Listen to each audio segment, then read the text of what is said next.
卫福部即马取消医疗院所的挂号费用限制，目前双北有265个医疗院所挂号费要起价，就立委要求公平会爱介入调查，看敢有违法联合起价行为。公平会主委李美表示，会含各地卫生单位来合作观察，嘛欢迎民众来检举无合理的联合起价，赏金最少有10万。 自从卫福部宣布取消各医疗院所挂号费限制，也和各医疗院所出现起价声音。以上北来看，已经有265间医疗院所要起挂号费。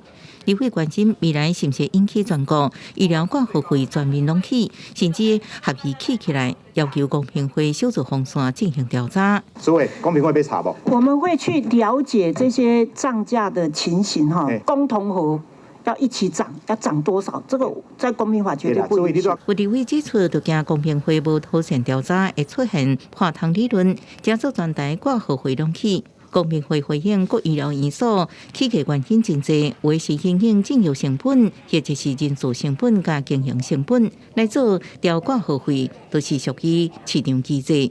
目前公平会有发函予卫福部，且卫福部发函予各医疗院所，免出现联合起价行为。你们做怎么样的因应？我们第一个，我们跟全省的这个卫生单位会有一个合作。如果他地方在执行的过程中发现有可疑，可疑或是异常，这跟我们来这个互相。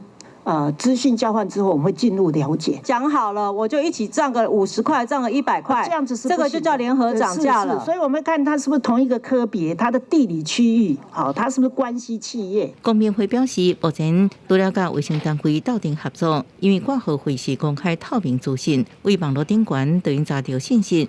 那民众有发现可疑案例，也欢迎主动检举，检举奖金为上加10万到1亿。记者综合报道。